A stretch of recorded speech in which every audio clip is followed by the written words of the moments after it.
ओम नमो भगवते वासुदेवाय। ओम नमो भगवते वासुदेवाय। ओम नमो भगवते वासुदेवाय।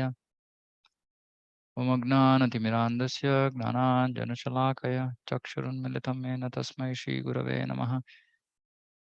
श्रीचैतन्यमनोभीष्टं स्थापितं येन भूतले स्वयं रूपकदा मह्यं ददाति स्वपदान्तिकं। वन्देऽहं श्रीगुरो श्रीयुतपथकमलं श्रीगुरून् वैष्णवांश्च श्रीरूपं साग्रजातं सागणरघुनाथान्वितं तं सजीवं साद्वैतं सावधूतं परिजनसहितं कृष्णचैतन्यदेवं श्रीराधा कृष्णपादान् सागणललिता श्रीविशाखान्वितांश्च हे कृष्णकरुणा सिन्धु दीनबन्धु जगत्पते गोपेश गोपिकान्ता राधाकान्ता नमोऽस्तुते। तप्त काञ्चन गौराङ्गी राधे वृन्दावनेश्वरी वृषभानुसुते देवी प्रणमामि हरिप्रिये।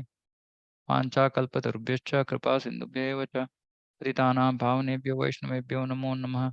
जय श्री कृष्ण चैतन्य प्रभु नित्यानंद श्री अद्वैत गदाधर शिवासादि गौर भक्त वृंद। हरे कृष्ण कृष्ण कृष्ण हरे हरे हरे राम राम राम हरे हरे। हरे कृष्ण। ये श्लोक संख्या 20 22।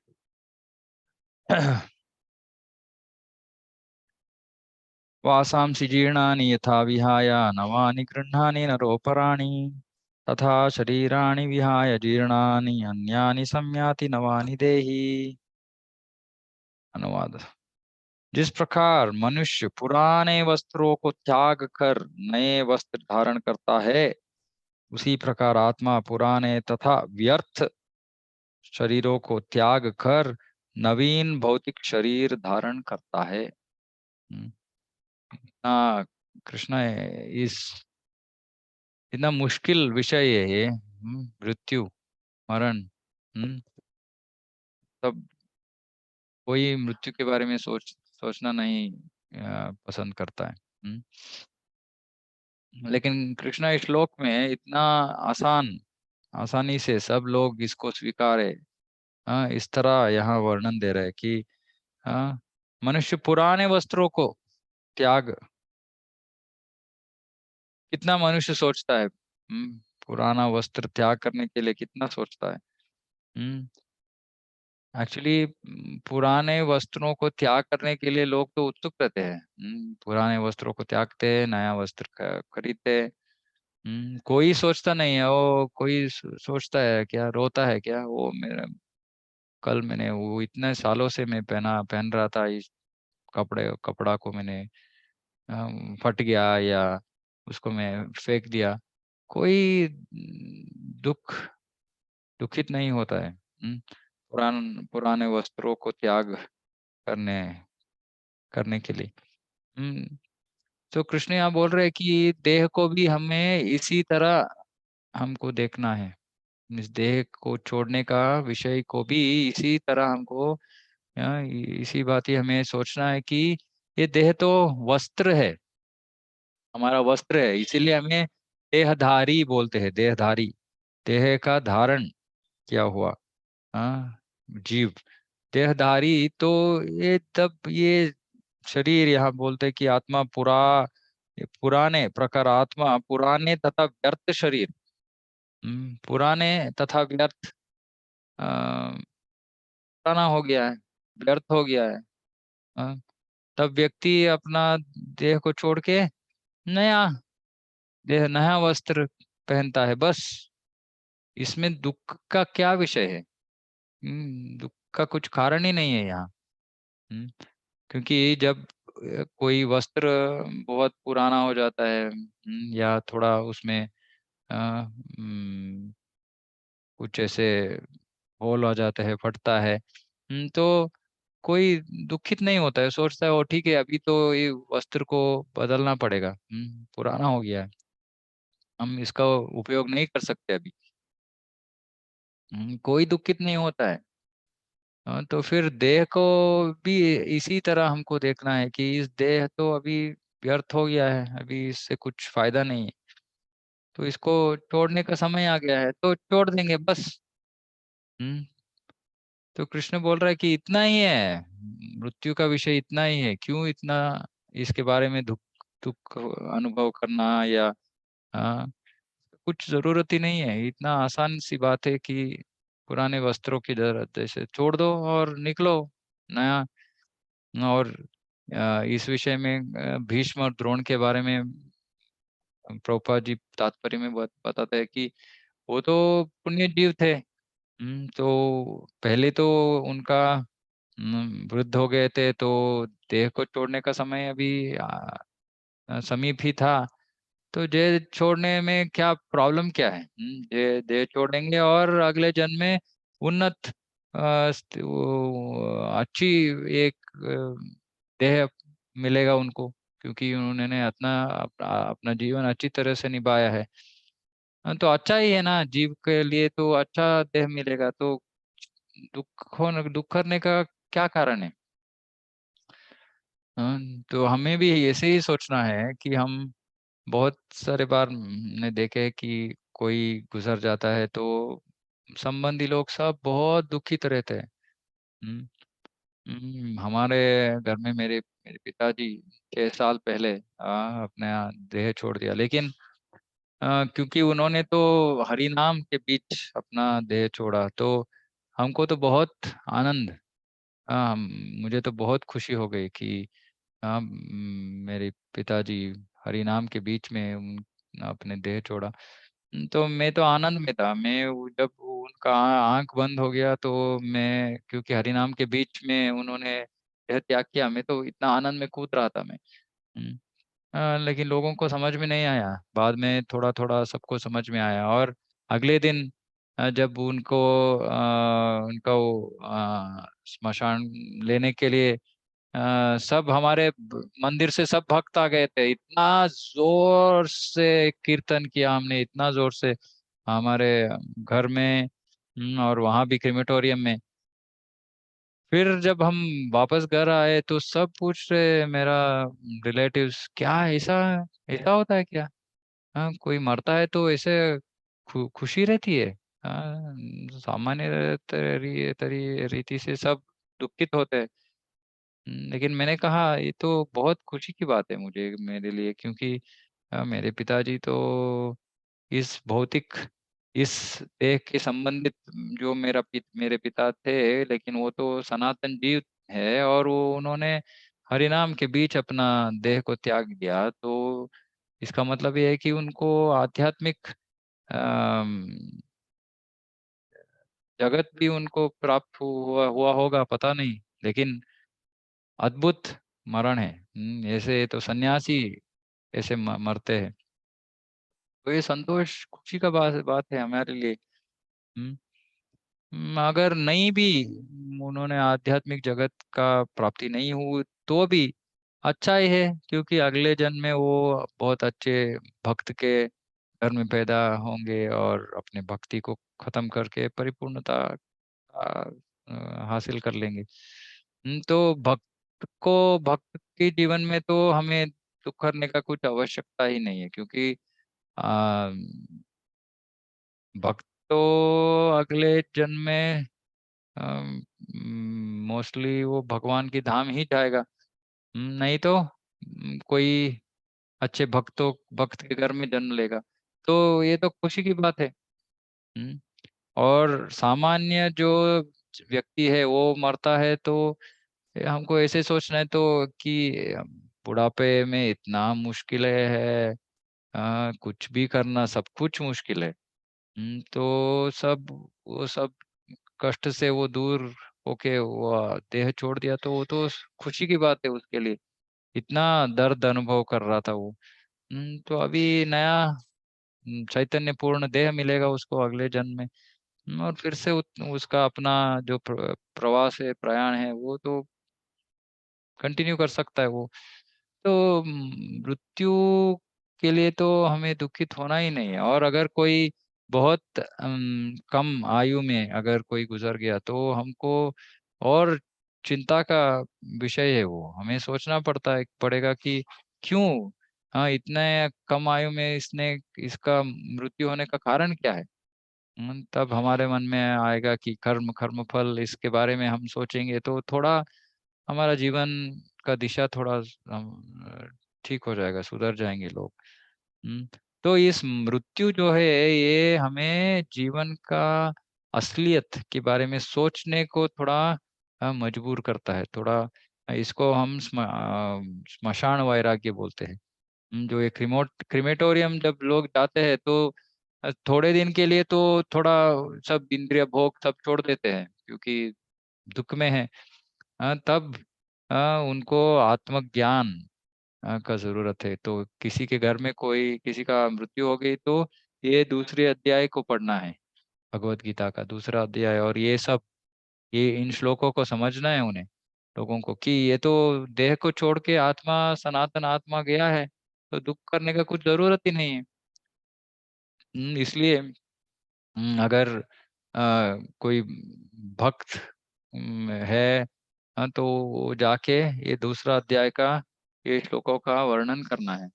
हम्म, क्योंकि ये अत्यंत महत्वपूर्ण चीज है, लोगों को इसका ज्ञान नहीं है, और यही सही अवसर है उनको ये ज्ञान देने का, सही अवसर है, क्योंकि तब वो थोड़ा श्रवण करने का कुछ स्थिति में रहते हैं। नहीं तो बाकी समय में तो इंद्रिय भोग में ही अ, उनका कुछ समय नहीं रहता है कुछ और करने के लिए। लेकिन जब किसी का मृत्यु होता है तो सुनने के लिए थोड़ा तैयार रहते हैं, तो तब हमें इस बहुत महत्वपूर्ण अवश्य ज्ञान का प्रदान करना है। तो भक्तों के लिए ये विशेष सेवा है। जब किसी कोई आप किसी को जानते हैं और उनके घर में किसी का मृत्यु हो गई तो जाके ये दूसरे अध्याय का थोड़ा थोड़ा श्लोकों का वर्णन कीजिए उन्हें, और ये ज्ञान को बांटे। अभी इस श्लोक में तात्पर्य में प्रभुपाद जी एक और बात की बारे में बात कर रहे हैं कि आत्मा और परमात्मा ये जो हम दूसरा हमको शरीर मिलता है, कैसे मिलता है? हम्म कैसे ये मृत्यु चीज कैसी होती है? किसी को पता है कि मृत्यु का जो प्रक्रिया है वो कैसी होती है, कैसे आत्मा दूसरा शरीर प्राप्त करती है? हम्म किसी ने सुना है? ओके। तो ये गरुड़ पुराण में इसका विवरण है। तो बोलते हैं कि हम तो आत्मा स्थूल शरीर को छोड़ता है। दो स्थूल हम हमारे दो तरह के शरीर होते हैं, एक तो स्थूल शरीर है और दूसरा सूक्ष्म शरीर। स्थूल शरीर है जो पंचभूत से बने हैं, हमारा देह का जो सब ऑर्गन्स है, ये सब स्थूल शरीर है। तो हम तो स्थूल शरीर को छोड़ते हैं, छोड़ के हम हमें हमें या मतलब आत्मा को सूक्ष्म शरीर, सूक्ष्म शरीर क्या है? मन, बुद्धि और अहंकार। मन, बुद्धि और अहंकार इस आत्मा को एक स्थूल शरीर से दूसरा स्थूल शरीर तक लेके जाता है। तो आत्मा को मन बुद्धि आत्मा मन बुद्धि और अहंकार के साथ एड्रेस चेंज करता है, दूसरा देह प्रवेश करता है। और कब ये पुराने देह को छोड़ता है? जब उसका नया एड्रेस फिक्स हो गया है तब ही छोड़ता है। हम्म कृष्णा बुक में प्रभुपाद जी बोलते हैं कि जैसे एक कैटरपिलर है और वो एक क्या लीफ एक लीफ से दूसरे लीफ तक जा रहा है, लेकिन वो अ, उसको कॉन्फिडेंस जब वो दूसरा लीफ पे गया है फिर तभी वो पिछले वाले लीफ से वो छोड़ता है। तो इसका मतलब है कि जब नया शरीर का जो एड्रेस है वो फिक्स हो गया तभी आत्मा पुराना शरीर को त्यागता है। हम्म और पुराने शरीर को त्याग करने के बाद क्या होता है? सामान्य रूप से कलयुग में लोग इतना पाप कर्म किए होंगे कि हर एक आदमी यमराज का दर्शन, यमराज का यमलोक जाना पड़ता है उसको, हर जीव को। और यमलोक का तो प्रवास बहुत कठिन है। बोलते हैं कि बहुत इतना गर्मी है, चलने के लिए जूता नहीं है। और स्थूल शरीर तो नहीं है, सूक्ष्म शरीर के साथ एक और हमको शरीर दिया जाता है जिससे हमें उस दर्द का अनुभूति हो सकती है। तो चप्पल नहीं है तो बहुत मुश्किल हो रहा है, चल नहीं सक रहे। और हमारे साथ साथ बहुत सारे कुत्ते आते हैं, भौंकते हैं, और हम बहुत सुस्त होके गिरते हैं तो हाँ, यमदूत हमें छड़ी से मारते हैं, उठाते हैं, चलो। हम्म और बहुत ज्यादा डिस्टेंस, अंतर, हम बहुत कम समय में हमें हम वो प्रवास करना है। हाँ। और इसलिए हम श्राद्धा क्रिया करते हैं, जब हम वो आत्मा को खाना देते हैं, रोज पानी देते हैं, क्योंकि उस मार्ग में कुछ नहीं मिलता उन्हें। हम्म तो ऐसे गरुड़ पुराण में वर्णन है, और इस सब को सुन के हमें थोड़ा, हमारे में जो प्रामाणिक जीव है उसमें थोड़ा डर, ऐसे होने हो डर का अनुभव होना चाहिए। क्योंकि नहीं तो हम कभी भी सुधरेंगे नहीं। हाँ। अम, देवाहुति कपिल मुनि का माँ है देवाहुति, और वो कपिल मुनि से ज्ञान प्राप्त कर रही है, और वो आखिर में पूछती है, बताओ गलत काम करने से लोग कैसे कष्ट अनुभूति करते हैं। कपिल मुनि पूछते हैं, क्यों आपको, क्यों ये क्यों चाहिए? इस विषय के बारे में सुनने के लिए आप क्यों पूछ रहे? तो बोलती है, क्योंकि सामान्य रूप से सब भौतिक संसार में जो जीव है, डर से ही थोड़ा ऐसे जीवन में परिवर्तन लाते हैं, नहीं तो इंद्रिय भोग में पड़े रहते हैं। तो फिर कपिल मुनि उनको कैसे नरक तक लोग जाते हैं, ये सब उसका वर्णन देते हैं। तो हमें इस थोड़ा सोचना पड़ता है इसके बारे में, क्योंकि हम अपने बारे में सोचते नहीं, आत्मा के बारे में सिर्फ देह को देखभाल करने में ही हमारा पूरा जीवन हम बिता देते हैं। और हम कौन है यही पता नहीं, हमें कहाँ जा रहे हैं वो भी पता नहीं। हाँ, लेकिन क्या चाहते हैं जीवन में? सुख शांति। लेकिन उसका मतलब क्या है, किस लिए है? नहीं, मुझे पैसा चाहिए, क्यों चाहिए? कहाँ जाना है पैसा लेके? पता नहीं। हम्म पैसा लेके भी नहीं हम जा सकते, वो भी पता है। हाँ। ये सब पैसा, स्थान, ये सब तब तक, जब तक हम जीवित है तब तक। हाँ, लेकिन उसके बाद में क्या होगा? हम्म तो कोई सोचता नहीं इसके बारे में। भगवत गीता पढ़ेंगे तभी ये सब विषय हमारे मन में आएगा। तो यहाँ प्रोपा जी बोल रहे हैं कि ये जो जब हम नया शरीर में हम प्रवेश करते हैं मन, बुद्धि और अहंकार के साथ, तो हम पिछले देह में हमारे जो भी इच्छाएं थे, आशाएं, हमारा जो ध्येय था, वो सब रीस्टार्ट होगा नया नया शरीर में। जैसे कि हम रात में सो के सुबह उठते हैं और हमारा काम चालू करते हैं, जैसे हमने कल किया ऐसे हम प्रारंभ करते हैं, ऐसे ही एक नया शरीर में जाते हैं और पुराना काम को आगे लेते हैं, आगे लेके जाते हैं। लेकिन ये हमको कौन हमें याद दिला रहा है कि हम क्या थे, क्या करने के प्रयास में थे? क्योंकि सब भूल जाते हैं हम। सो के उठते हैं तो सुबह हमको पिछले दिन का ये सब विषय याद है, तो हम आगे बढ़ सकते हैं। लेकिन जब मृत्यु के बाद में नया शरीर, हम सब भूल जाते हैं।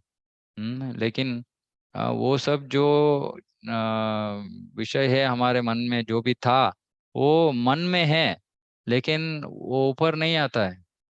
उसको ऊपर आने के लिए परमात्मा का कृपा चाहिए।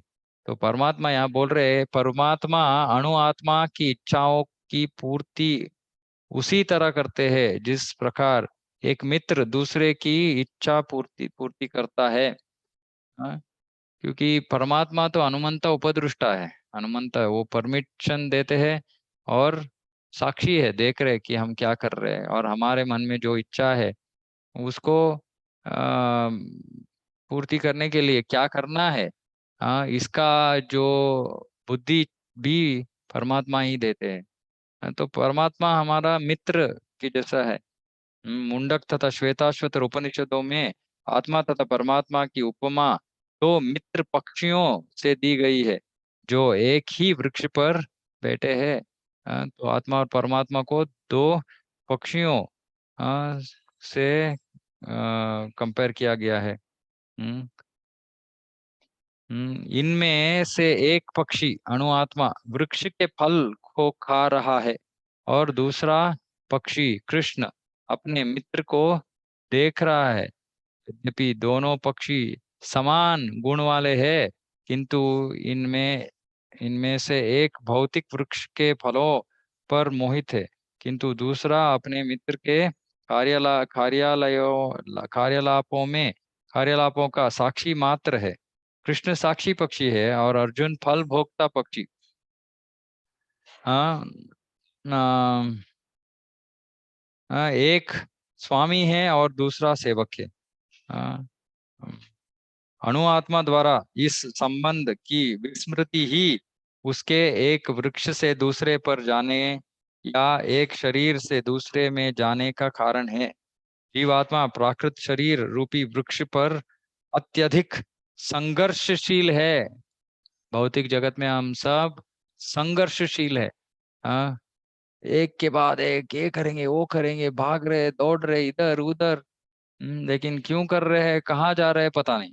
लेकिन इतना बिजी है सब लोग। संघर्षशील जीवन।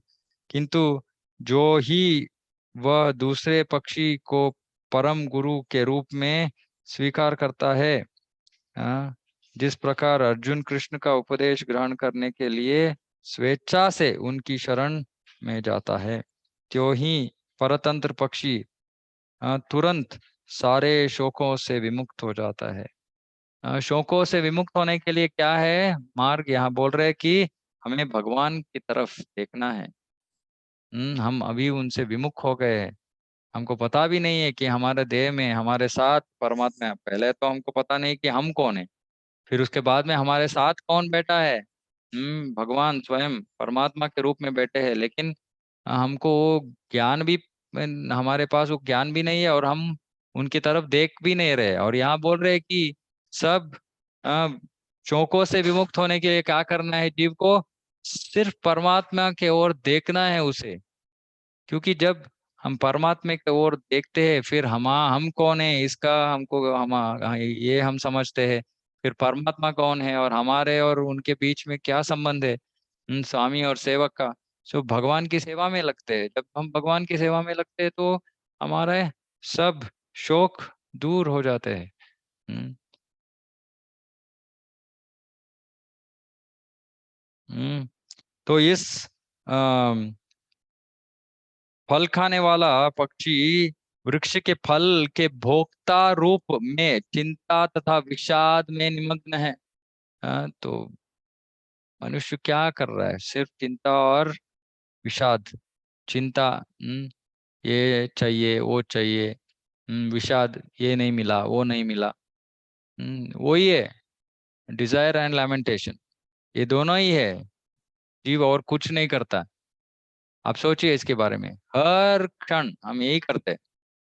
जो आगे का है उसके बारे में चिंता करते हैं, जो नहीं मिला है पुराने विषय जो हमको नहीं मिला है उसके बारे में विचार करते हैं। बस पूरा जीवन ऐसे ही बिताते हैं। हम्म, यदि किसी तरह वह अपने मित्र भगवान की ओर उन्मुख होता है और उनकी महिमा को जान लेता है, तो वह कष्ट भोगने वाला पक्षी तुरंत समस्त चिंताओं से मुक्त हो जाता है। अब अर्जुन ने अपना मुख अपने शाश्वत मित्र कृष्ण की ओर फेरा है और उनसे भगवत गीत समझ रहा है।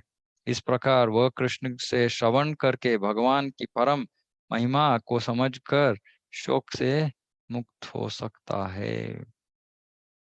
हम्म तो यही है तो जीवन का अति मुख्य विषय है ये। कि ये तत्व है, जो हम देह नहीं है।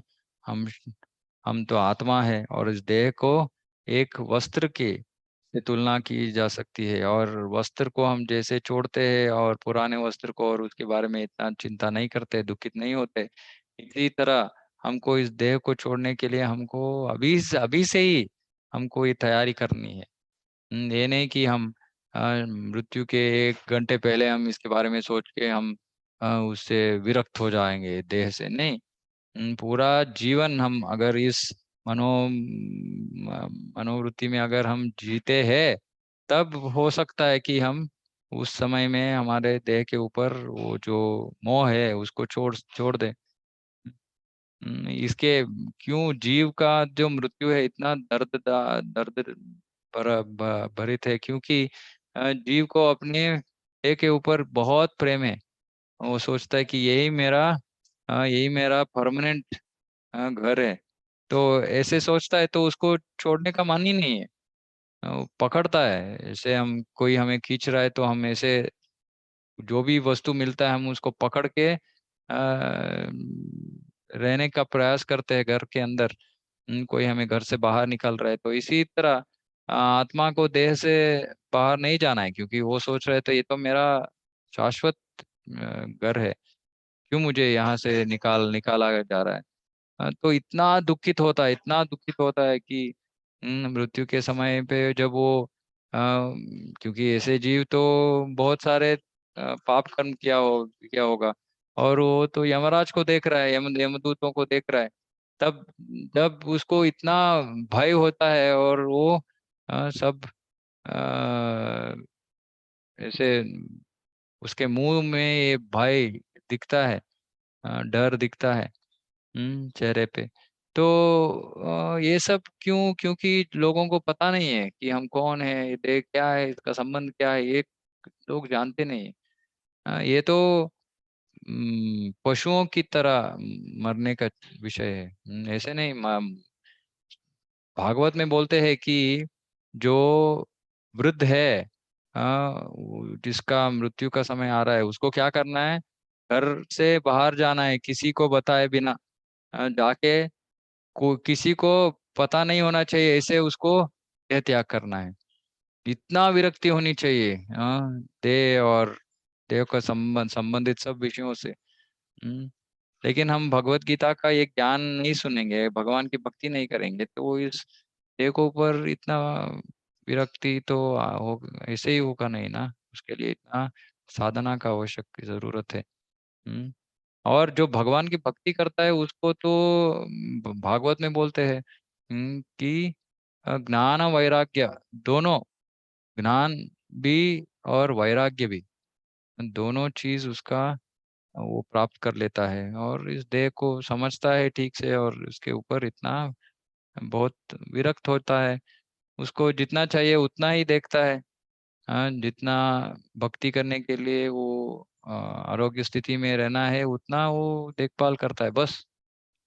हम्म और सच में तो भक्त को कुछ मृत्यु ऐसे कुछ है ही नहीं। ध्रुव महाराज के जीवन में हम देखते हैं, ध्रुव महाराज उसी शरीर भी बदला नहीं उन्होंने, उसी शरीर में वो वैकुंठ जाते हैं। मृत्यु आता है, मृत्यु के ऊपर पैर रख के वो वैकुंठ का एरोप्लेन चढ़ते हैं और वैकुंठ चला जाते हैं। हम्म, तो ऐसे भक्त के जीवन में तो मृत्यु भी नहीं है। हम्म, तो ये सब हमको इस ज्ञान को प्राप्त करना है। फिर हम हमारे जीवन में दुख का क्या कारण है, शोक का क्या कारण है? कुछ भी नहीं है, क्योंकि दुख करने का कुछ विषय ही नहीं है। हाँ, कब हम दुख करते हैं? जब हम विषयों को देह के संबंध में देखते हैं तब ही हमें दुख होती है, नहीं तो दुख का कुछ कारण ही नहीं है। हम्म। तो भागवत में हम जब भागवत पढ़ते हैं, चौथा स्कंद, बहुत सारे जगह हम इस अ, देह के संबंधित, जब हम देह को अपना मानते हैं, मैं देह का रखवाला हूँ, मैं उसका देखभाल करना है मुझे, ऐसे हम सोचते हैं, तभी हम दुख अनुभव करते हैं, नहीं तो दुख का कुछ कारण ही नहीं है। क्योंकि ये देह तो एक वाहन है, किसी ने दिया है, जब तक है तब तक है, फिर गया बस। तो वस्त्र, इसको हमको याद रखना है कि देह तो वस्त्र इतना ही इम्पोर्टेंस दे सकते हैं हम, उससे ज्यादा नहीं। जब हम रोते नहीं है पुराने वस्त्रों के लिए, तो पुराने देह शरीरों के लिए क्यों रोना है। तो इस साथ हम आज का ये चर्चा यहीं खत्म करते हैं। तो किसी का प्रश्न है तो डिस्कस कर सकते हैं। हरे कृष्ण। हरे कृष्ण प्रभु जी।